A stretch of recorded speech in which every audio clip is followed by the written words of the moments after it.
All right, welcome back on SportsBit. Betting Insight today, Paulie and Teddy. Tuesday, September 6th. Big game breakdown is going to be the Blue Jays and the Yankees. Huge game tonight in MLB. We'll get to the market report in football. Deep dive, 5 great minutes with Jimmy Vaccaro, bookmaker for over 40 years. We'll recap how the players and the books made out. And let's stay hot with the play of the day. All that coming up. Teddy, good one for the Bucks. They needed Florida State big time, a ton of Ole Miss money, and it was the largest comeback in Florida State history. Oh, yeah. The books were definitely rooting for that Florida State comeback. And this is one of those games, Paulie. I missed the opening quarter. So I turned it on. I think it was 21-3. I'm like, oh, man, I should have bet Ole Miss. I should have bet Ole Miss. No, not so fast. And the books took a ton of Rebels money. They took money all afternoon before kickoff. +6, bet down to 5.5, then 4.5. Bookmaker even closed at 3.5. But I think some of the Florida State comeback had to do when Ole Miss lost their starting quarterback. You know, Ken Webster got hurt early, carted off the field with a left knee injury, and lo and behold, the Frosh quarterback making his first start, 420 yards, 0 turnovers.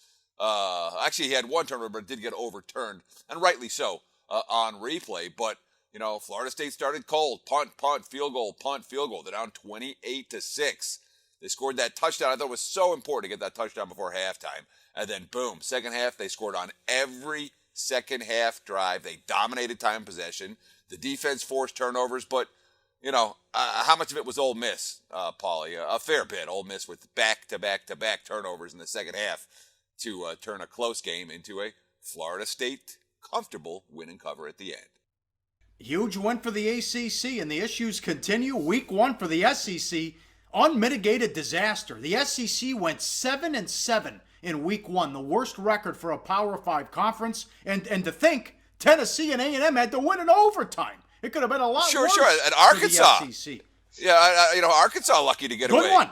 Yeah, so it could have been a lot worse than that. Yes, very bad weekend for the SEC.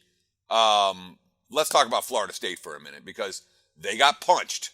They got punched hard, and they punched back even harder. And to me, that's a character thing. And they overcame penalties, and they avoided turnovers. You know, they had 15 penalties in that ballgame. It's something that Jimbo Fisher's obviously going to be working on. But you'll often find the better teams, the best teams, have more penalties than their opponent. They're more aggressive. They hit harder. The refs flag them more often. FSU able to overcome all those penalties on their way to a win and cover in last night's contest. It also seems the last few years these games have been flying over in prime time.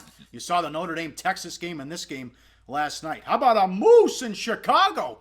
Tigers, White Sox, total 7.5, 2-2 in the 11th inning. Upton hits a 3-run home run, and the White Sox add one in the bottom of the half. 5-3 final. Horrible beat. Get that moose picture up there. Look, when it comes to unders, you're going to have some brutal beats in baseball. It just happens. And when they happen, you suck it up and you come back the next day and you man up, and that's just what it is. But it still sucks, man, especially when you talk about extra innings. There's nothing worse than having room to spare in extra innings for your under, and then a home run in the top, and then that meaningless run in the bottom. Boom. The moose. Let's get that picture. This one's a beauty.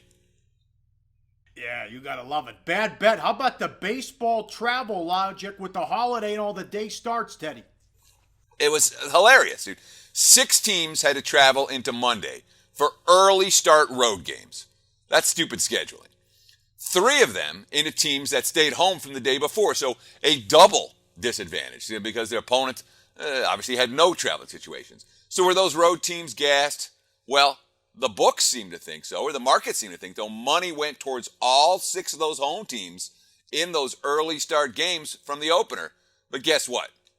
The road teams go 5-1 straight up in those games. 5-1 team totals going over 39 runs, 6.5 per games. And let's give a little sports bit pat on the back, Paulie. The only road team that lost out of that group, that was the Toronto Blue Jays. And that was the team we faded with our play of the day that, as you mentioned, heating up right now. Heating up. Bad bet. 2 bad bets from the same game. The Giants and the Giants game over, which was bet up from 11.5 to 12.5. We told you to fade Matt Moore. He was horrendous in this game. You know, the last start out, he only went 5 innings, but he beat Shelby Miller, who's now 2-10. Giants 16-31 since the break, Teddy, and they just set a record for offensive futility the last 4 or 5 games. Yeah, they sure did. It was a really strange day at Coors. You know, Matt Moore faced 17 batters. He gave up 5 hits. Every other pitcher for the two teams faced 47 batters and gave up 3 hits. You know, all 6 runs scored in the bottom of the third. That was the only runs that came in all day. And, you know, you talk about that. Now, 5 straight games for the Giants with 4 hits or fewer. You can't do that at Coors. 5 straight games, 4 hits or fewer. That's the team's longest in the modern era. The modern era, according to ESPN Stats and Info this tweet, 1900. That's what's called a nasty little hitting slump. And the G-Men, what do you said, 16-31 since the break? As you've been betting against the Giants. Man, you've cashed in. They've cost their backers a fortune over the course of the last 6 weeks or so. Yep. Up next, big game breakdown. Huge game. Blue Jays and the Yankees from Yankee Stadium. We'll get to that. And the market report from college football and the NFL, plus Jimmy Vaccaro and the play of the day on SportsBit. Betting Insight today on SBRpicks.com.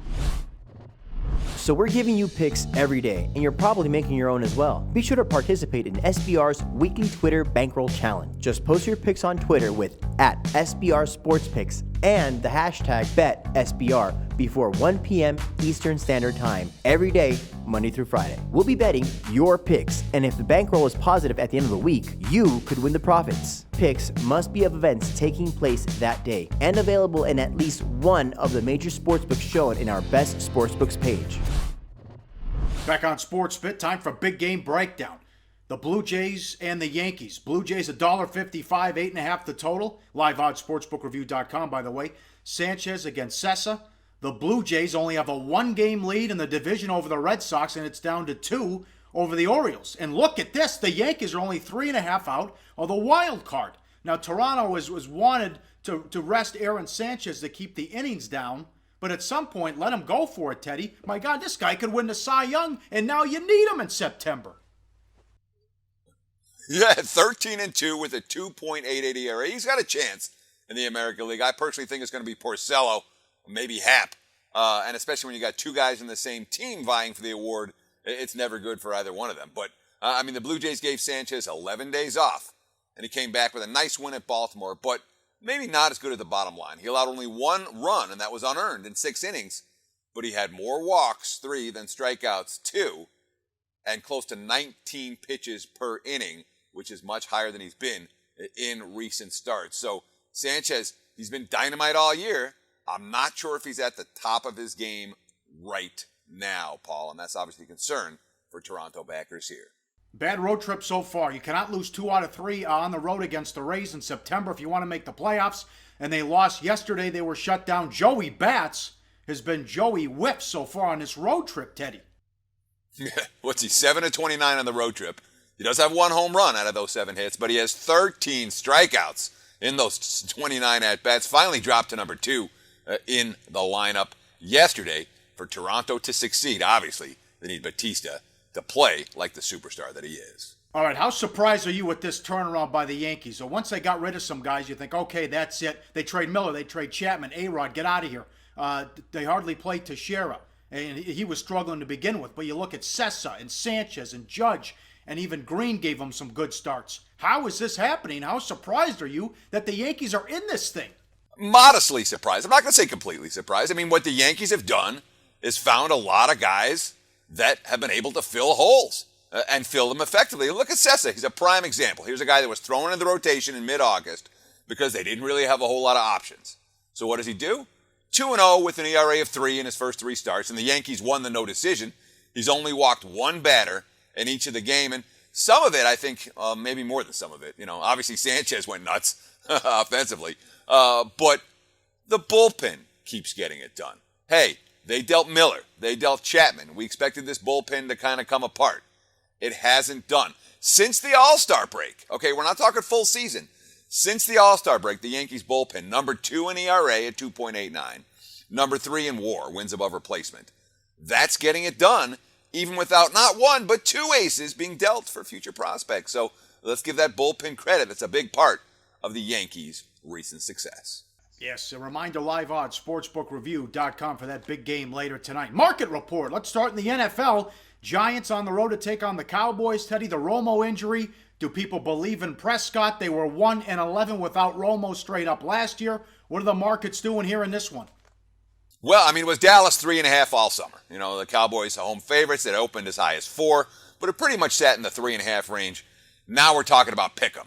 There's even a Giants -1 at Bookmaker. And the total bet down from 49 to 46, and it looks like that money's going to keep coming on the under. So, I mean, the Giants in preseason looked like they didn't have a clue. And, of course, Dallas lost their quarterback, and the market's very concerned about how Dak Prescott is going to react to Steve Spagnuolo's blitzes. No surprise that we've seen that G-Men money. I think we'll see more between now and kickoff, in particular, more money on that under. All right, another injury here, but we know about Bridgewater and the trade for Bradford. Is it going to be Hill or Bradford Sunday? The Vikings still don't know what's going on with Minnesota and Tennessee. Yeah, I mean, it was Minnesota -3.5 all summer. Actually, it was Minnesota -3 all summer, got bet up to 3.5. And then as soon as the Bridgewater injury was announced and it was going to be Sean Hill, boom, pick 'em, maybe Minnesota -1 in a couple of spots. But over the course of the last 24 to 48 hours, the momentum's starting to come on Minnesota again. Those pick'ems got bet out. Those -1s got bet out. Now it's pretty much Minnesota -2 or -2.5. Now it's still likely to be Sean Hill as a starter. Remember, Hill was Bradford's backup in St. Louis. He supposedly gave him a crash course on the offense, but you read the quotes from Sam Bradford, it doesn't look like he's going to be ready to go. Certainly not week 1. Quote, "I've had to learn new offenses in the past. I don't know if I've ever had to learn one quite this fast or in this much of a hurry." So yesterday it kind of got thrown into the fire, everything at once. And I think that's how we're going to have to do it.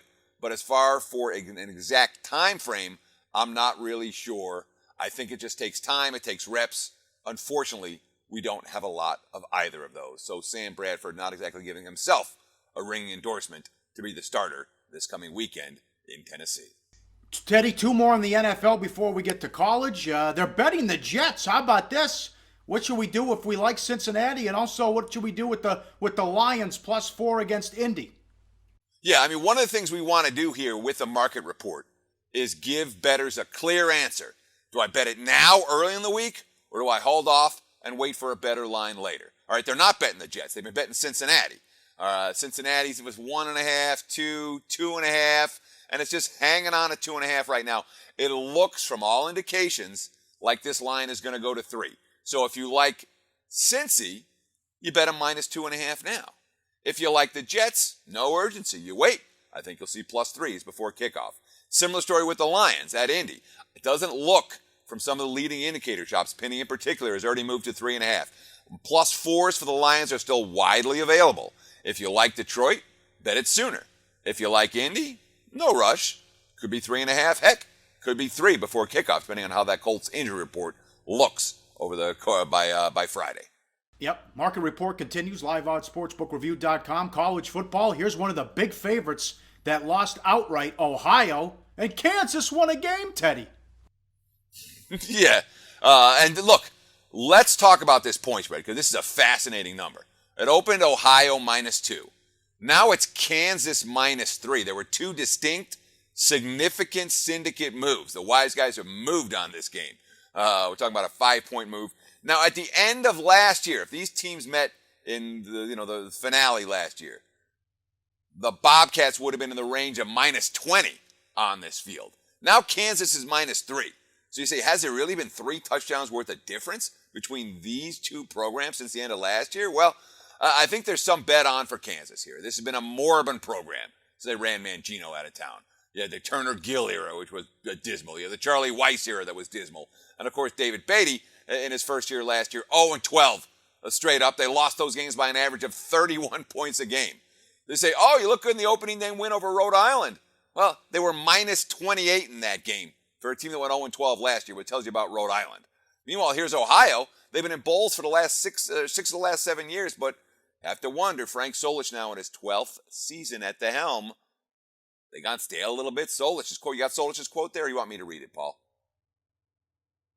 All right, his quote, after that triple overtime loss to Texas State. Quote, that was a wear-down game for me. I've never been around a game quite like this one. I've only been in the game 50 years. The market's thinking that Ohio State might have, or Ohio, you, not Ohio State, Ohio, you may have a bit of a hangover as they travel to Kansas. This is horrible. This is just a horrible travel spot. And money came in, a lot of money came in early on South Florida at home against Northern Illinois, who lost at Wyoming, and the game was delayed. The game went on until early in the morning. Yeah, and here, let me make this very clear. On SportsBit, we're going to talk about games that are interesting, where stuff's moving, where you can make money. I'm not going to concentrate on every day and talk about the top 5 teams or what that. If there's good info on Northern Illinois, South Florida, you better believe we're going to talk about it. This is the story. South Florida was 11 at the open, but the betting market said, hey, you didn't count this travel spot enough. Boom. Nothing but Bulls money. 14.5 right now. All right. Now, Hawaii was in the ultimate bad travel spot last week. This week, it's Northern Illinois. Okay. They're playing in Laramie. By the way, did you know Laramie is the highest altitude of any venue in college football? 7,200 feet. So you're playing a game in the altitude. It's the late game on the board already. It's going to start at, 10:30 Pacific time. Or 10:30 East Coast time, I should say. So 7:30 Pacific. But then it was delayed 2 hours for lightning. It didn't start until 11:15 on the body clock of the Northern Illinois players. It didn't end after the triple overtime affair until 3:25 Sunday morning for them. So now they got to fly back to Northern Illinois or fly back to, the Chicago, take the bus home, then get back on the, hang out on campus for a couple of days, reacclimate, then fly down to Florida. It's not a good spot for Northern Illinois, and the markets are certainly recognizing that. Now, the Wyoming 1 week and South Florida next week, the longest back-to-back road trips in the history of the Northern Illinois program. No. Huge there. That's good info. One more, Teddy, and then we'll move on to Jimmy Vaccaro. The service academies hit big with injuries at the quarterback position. Navy loses their quarterback for the season with a torn ACL. Yeah, and look, injury info is tough to get from the service academies. There are privacy issues there. All right, we know the story at Navy. Tago Smith, he's gone for the year. Torn ACL. They're probably 7.5 versus Smith against UConn this week. Without him, they're in the 3.5 range right now. Looks like the senior Will Worth is going to take over as Navy starting quarterback. He performed well in relief of Smith in the season opener. You have sophomore Zach Abbey, freshman Malcolm Perry, the kid that got pulled out of the stands to play in the opener. They're moving up to second and third on the depth chart. But this is a loss for Navy. The 4-point loss from the markets? I think it may be a little bit overreaction. Here's what the offense coordinator Jasper said, quote, Will is a really smart football player. He's going to get us into the right play and take care of the football. There is definitely a drop-off in athleticism. That's not a knock on Will. Tago, just like Keenan Reynolds, their departed quarterback, was very, very athletic. We will miss some playmaking ability, but Will is good enough to run the option. Now, different story at Air Force, though. Yeah. Now, what's going on at Air Force? Yeah, at Air Force, we don't know. Air Force isn't giving up anything. Yep. I don't know if anyone is going to know if Nate Romine is going to play until someone from Air Force makes an announcement, and that may not happen. All right, Arian Worthman appeared at quarterback for Air Force in the fourth quarter. They were up 31-14, and the assumption was that Air Force was just getting their backup some experience. But then after the game, it was said that Nate got nicked up. Nobody knows what his status is, and we may not know for a while. Might be a while before we see a line for that Air Force Georgia State game. I would expect something in the 3-touchdown range, maybe a little bit north of 3 touchdowns if Romine does play for the Falcons. Up next, Jimmy Vaccaro, 5 great minutes. How'd the books do? Did the players beat him up? He's been in the racket for 40 years. We'll talk to him, and we'll keep it going with another winner with the play of the day on SportsBit. Betting insight today on SBRPicks.com. Research before you bet. Be sure to check out SBR Picks for the best game predictions, breakdowns, and much, much more. Back on SportsBit, 5 great minutes with Jimmy Vaccaro, bookmaker for over 40 years. He's at the South Point here in Las Vegas. Follow him on Twitter at Jimmy Vaccaro. All right, kid, did it live up to the hype? What'd you think of that Week 1 college football schedule? Well, sitting in the South Point Sportsbook now, Pastor, I really haven't gotten home yet because there was no sense going home. It was as advertised, my friend. It was something that you rarely see, and I've been doing this for a long time. And I never saw so many games you could obviously play on January 1st and still wouldn't miss a beat. And two sides of the story. It was pretty good for the bookmakers. We beat some key teams early, and excitement. You topped it off with the Notre Dame game last night. You can't script these endings, but I know it's very entertaining. I know people obviously holler and scream, but they're enjoying the bang for their buck. And we're not done tonight as we got a big move on Florida State. But getting back to the initial question, it was as good as it gets, kids, no matter what side of the counter you were on for the weekend. How bad was the Alabama result in prime time? It was never in doubt. No, that was the worst game of the day for us. So we opened the game. Remember, we opened these games about 6 weeks ago. We had a lot of early play. The game opened 10 was kind of funny. Went to 8, and then all of a sudden, for about 3 weeks ago, started to come back. And then the day of the game, we went as high as 13.5 and had no sniffs. Even nobody would buy the half point going to 14. So that was the worst game. Naturally, the best game. There was a couple of them, and you can top it off with Big Bob Stoops. You can't win the big game, and it was a monster game for us. That's what we call a sweeper, buddy. We win the side, totals, teasers, and money lines. So it was a very, very big win for us. Yeah, Scoop Jackson on Houston. Are you buying the hype? Would you like to see Houston in the playoff if they can run the table? No, because it's still not a marquee team. Obviously, if it's there, they'll generate a lot of excitement. But let's not jump ahead of ourselves. We got a long way to go yet. But if they deserve to be there, I'm all for it. But like, if you're asking me if I would rather see, them there, or even a battered whatever, like of Ohio State and Michigan, I'd take one of those two over the Houston team if they happen to get there. But you can't deny that this team is excellent. You can't deny, even with all the hype, you can't deny the coming and then being down 7-0 immediately. Then they shut the door. They moved the ball, very well coached. Everything that they did was what you would say. You would give them an A+ for the day. But I'd rather still maybe see a couple other teams in the Final Four. How about a silent assassin, a game under the radar that the books made out well? You wouldn't think it would be a marquee game. There was a couple of them there. We actually did real good on the two big favorites. There was a lot of money. There was a lot of money on the dog with Bowling Green. It sounds hard to say because you would think it'd just be overpowered, but with the number so high, we went as low as 26.5. It was a very, very big game for us, and there wasn't a lot of buyback on the minus, even on the parlay. So you would actually say that the Ohio State covering was a very good game for us, although it didn't look like it would be because of the way that the money moved early. Did you clean up on Clemson? And what was Sweeney doing? The kid runs out of bounds and he doesn't kick the field goal. Well, you talk about swings of a game and swings of a weekend. That would have been unbelievable. You go from a 6 to a 9, where the game actually was as low as 6.5 and as high as 9.5. What Dabo was doing, I have no idea. I'm sitting here like a million other people, screaming back and forth. Not that I was screaming, but the whole sportsbook was, what do you do here? You got into that position. Obviously, I believe you're to kick the field goal, or at least attempt it at that time. But, Paul, you can only imagine millions of dollars changed hands with that decision. And the windup was, how about if they had completed the Hail Mary to beat them? That would have been even been greater. Oh, I know. I can't believe that. The kid runs out of bounds and Auburn's out of timeouts. He passes on the field goal, and it comes down to the Hail Mary. You're right about that. What'd you think of the Bradford trade as the Vikings now pick up Bradford?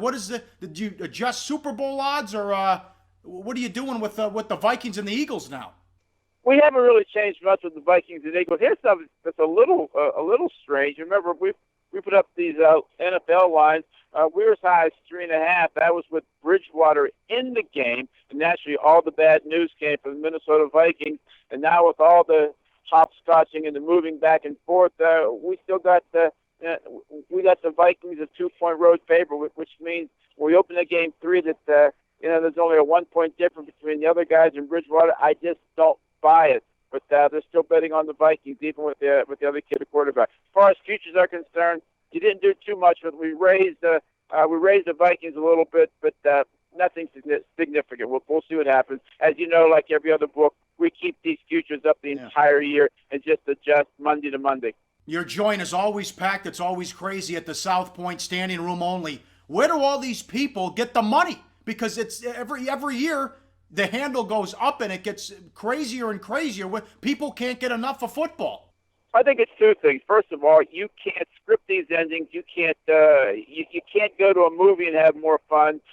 You can't go for 4 hours and invest $50 or $75 and have all this excitement going for it. And the other thing is, Paulie, you can't believe the endings. You know, forget all the big networks doing promotions on these games. All they have to do is show these kids playing.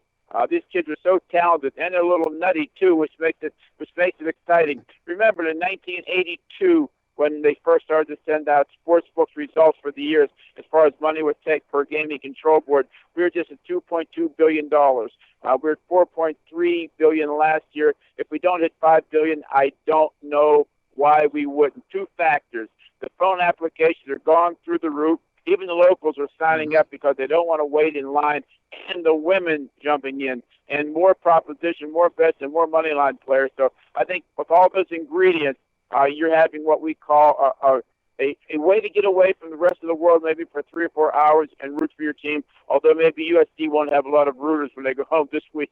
Well said. You're the best. Thanks for 5 great minutes. We'll talk to you next week, sir. Hey everyone, tune into the MLB Odds Couple Show for today, Tuesday, September 6th. Mike Renner and I coming off a slightly rough day. Yeah, it's okay, but I don't like that feeling. It's time to bounce back. It is time to bounce back. Tune into the show and see if we can do it for yourself today, Tuesday, September 6th. That's right, guys. And after Teddy and Paulie, because trust me, they're going to give you some good info. Come on over and share it with us. I always love that weekly segment with Jimmy Vaccaro, Paul. It is great and intriguing information from a legitimate Las Vegas legend. But it's play of the day time now, and I think we should go out to Coors Field. What do you say? You want me to do it? You got it. Let's go. Absolutely, I'll do it. Game number 9-12, the Colorado Rockies minus 115. Look, the Rockies are playing well against good team. They just took 2 out of 3 from the Nats, 2 out of 3 from the Dodgers, 2 out of 3 from the Cubs, and the Giants cannot hit. Look at Tyler Anderson's stats, 5-1 with a 3.11 ERA at Coors, and he's getting better. Again, beating good offenses against the Dodgers twice, the Cubs and the Rangers. 4 home August starts. He had a 2.60 ERA, 24 strikeouts versus only 8 walks. The price is right. The team is right. Colorado, minus 115. That's our play of the day. Got that. Let's keep it going. 2 days away from the start of the NFL, baby. Big show coming up Wednesday and Thursday on SportsBit. Betting Insight today on SBRPicks.com. Talk to you tomorrow.